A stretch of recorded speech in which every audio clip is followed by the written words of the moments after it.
खंड चित्त की अपेक्षा ध्यान का महत्व। ध्यान ही चित्त से बढ़कर है। पृथ्वी मानो ध्यान करती है, अंतरिक्ष मानो ध्यान करता है, धुलोक मानो ध्यान करता है, जल मानो ध्यान करते हैं, पर्वत मानो ध्यान करते हैं तथा देवता और ब्रह्म मनुष्य भी मानो ध्यान करते हैं। अतः जो लोग यहाँ मनुष्यों में महत्व प्राप्त करते हैं वे मानो ध्यान के लाभ का ही अंश पाते हैं, किंतु जो शूद्र होते हैं वे कलह प्रिय, चुगलीखोर और दूसरों के मुंह पर ही उनकी निंदा करने वाले होते हैं, तथा जो सामर्थ्यवान है वे भी ध्यान के लाभ का ही अंश प्राप्त करने वाले हैं। अतः तुम ध्यान की उपासना करो। ध्यान ही चित्त से बढ़कर है। देवता आदि शास्त्रोक्त अवलंबन में विजातीय वृत्तियों से अविच्छिन्न एक ही वृत्ति के प्रवाह का नाम ध्यान है, जिसे एकाग्रता ऐसा भी कहते हैं। फल से भी ध्यान का महत्व देखा ही जाता है। किस प्रकार, जिस प्रकार ध्यान करता हुआ योगी ध्यान का फल प्राप्त होने पर निश्चल हो जाता है, इसी प्रकार पृथ्वी ध्यान करती हुई इसी निश्चल दिखाई देती है तथा अंतरिक्ष ध्यान करता सा जान पड़ता है इत्यादि शेष अर्थ इसी प्रकार समझना चाहिए। देव और मनुष्य, देव मनुष्य कहे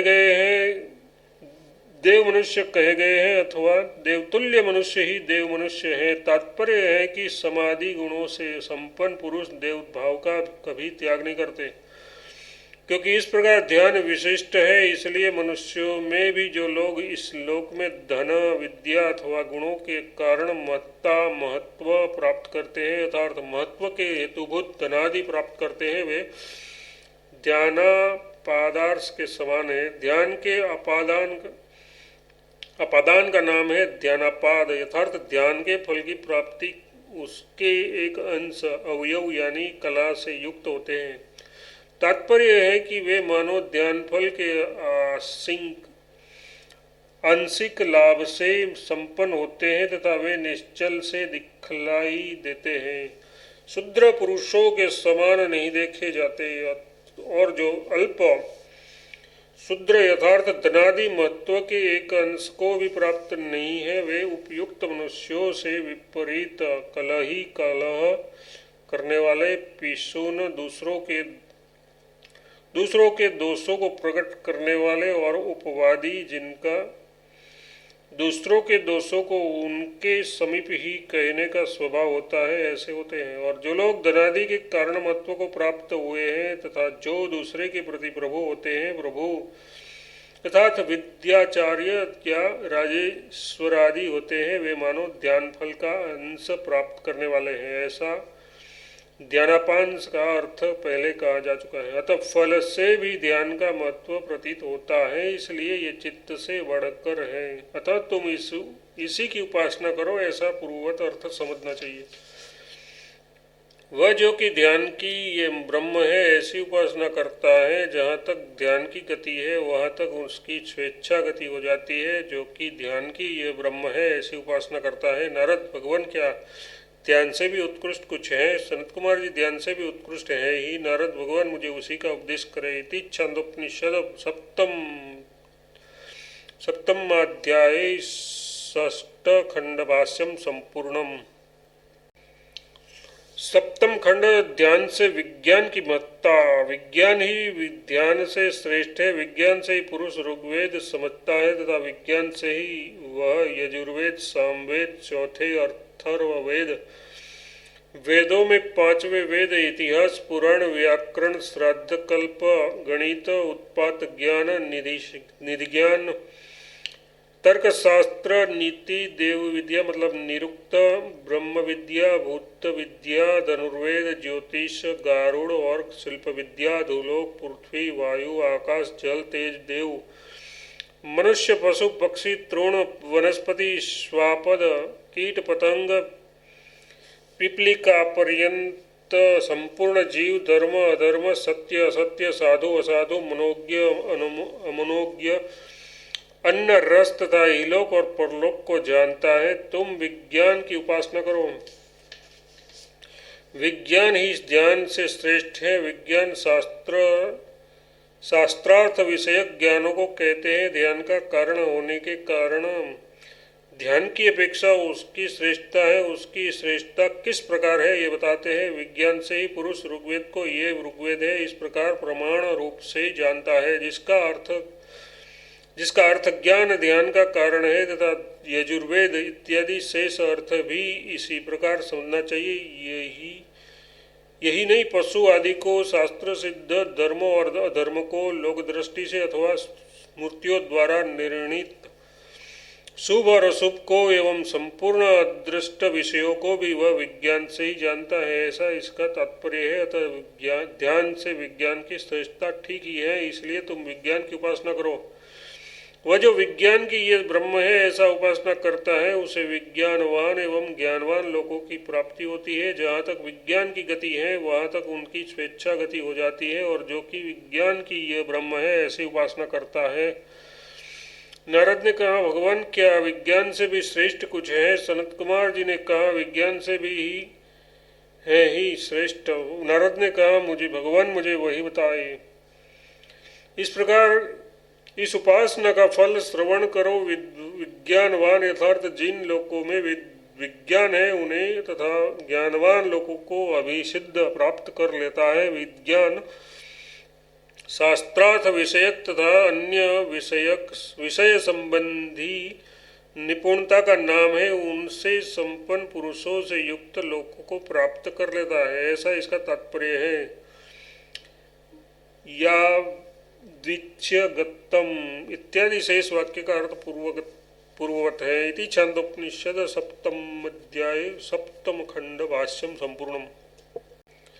अष्टम खंड विज्ञान से बल की श्रेष्ठता। बल ही विज्ञान की अपेक्षा उत्कृष्ट है। 100 विज्ञानवानों को भी एक बलवान हिला देता है। जिस समय वह ये पुरुष बलवान होता है तभी उठने वाला भी होता है। उठकर यथार्थ उठने वाला होने पर ही परिचर्या करने वाला होता है, तथा परिचर्या करने वाला होने पर ही उपसदन मतलब समीप गमन करने वाला होता है, और उपसदन करने पर ही दर्शन करने वाला होता है, श्रवण करने वाला होता है, मनन करने वाला होता है, बोधवान होता है, कर्ता होता है तथा एवं विज्ञाता होता है। बल से ही पृथ्वी स्थित है, बल से ही अंतरिक्ष, बल से ही धुलोक, बल से ही पर्वत, बल से ही देवता और मनुष्य, बल से ही पशु पक्षी तृण वनस्पति स्वापद और कीट पतंग एवं पिपीली का पर्यंत समस्त प्राणी स्थित है, तथा बल से ही लोक स्थित है। तुम बल की उपासना करो। बल ही विज्ञान से उत्कृष्ट है। अन्न के उपयोग से प्राप्त हुए मन की विज्ञेय पदार्थ के प्रतिभान की शक्ति का नाम बल है, क्योंकि अनशन करने के कारण भगवान मुझे ऋग्गादि का प्रतिभान नहीं होता।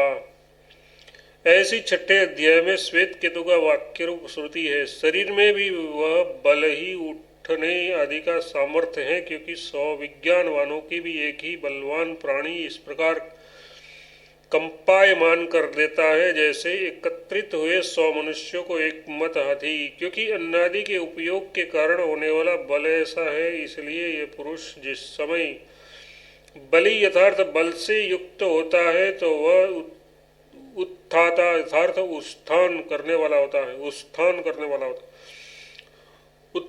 करने वाला होकर वह गुरुजन और आचार्यों का परिचर्या यानी शुश्रूषा करने वाला होता है। परिचर्या करने पर उपसति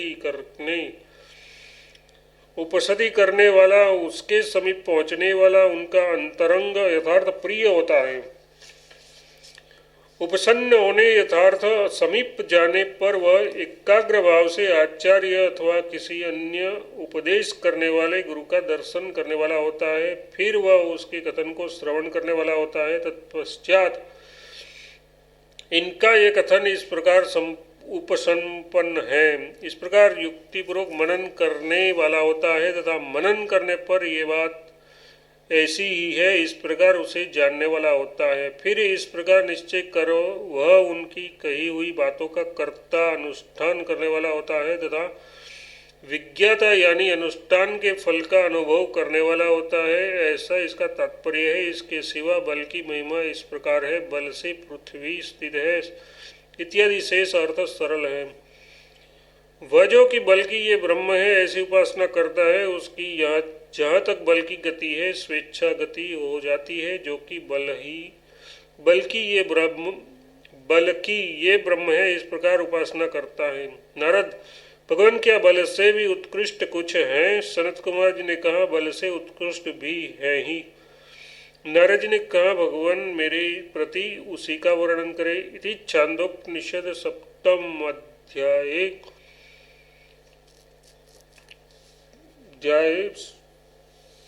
सप्तम आभास खंड भाष्य संपूर्णम।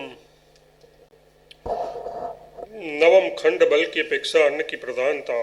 अन्न ही बल से उत्कृष्ट है। इससे यदि 10 दिन भोजन न करे और जीवित भी रह जाए तो अभी वह अदृष्टा, अश्रोता, अमंता, अबोधा, अकर्ता और अविज्ञाता हो ही जाता है। फिर अन्न की प्राप्ति होने पर ही वह दृष्टा होता है, श्रोता होता है, मनन करने वाला होता है,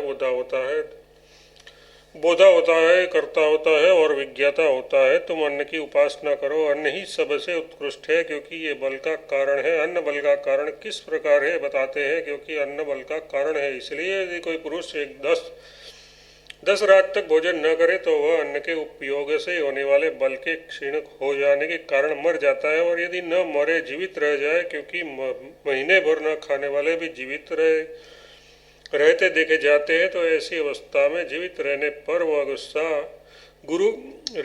वह गुरु का भी दर्शन न करने वाला हो जाता है तथा उससे श्रवण करने वाला भी नहीं रहता। इत्यादि सब बात पहले से विपरीत हो जाती है। फिर जब बहुत दिन भोजन न करने पर, दर्शनादि क्रियाओं में असमर्थ रहने पर अन्न का आई मतलब आगमन का नाम आई यथार्थ अन्न की प्राप्ति है।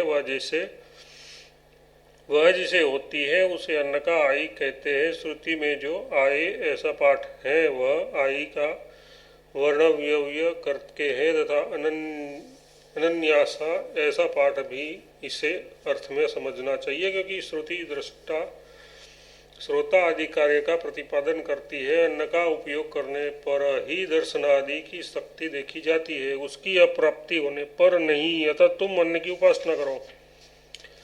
वह जो कि अन्न ही ये ब्रह्म है ऐसी उपासना करता है, उसे अन्नवान और पानवान लोकों की प्राप्ति होती है। जहाँ तक अन्न की गति है वहाँ तक उसकी स्वेच्छा गति हो जाती है, जो कि अन्न की यह ब्रह्म है ऐसी उपासना करता है। नारद, भगवान के अन्न से बढ़कर भी कुछ है? सनत कुमार जी, अन्न से बढ़कर भी है ही। नारद, भगवान मुझे उसी का उपदेश करे। उसे प्राप्त होने वाला फल, वह अन्नवान अधिक अन्न वाले और पानवान बहुत जल वाले लोगों को, क्योंकि अन्न और जल का नित्य संबंध है, प्राप्त होता है। शेष पूर्ववत है। इति छांदोपनिषद सप्तम अध्याय नवम खंड भाष्यम संपूर्णम।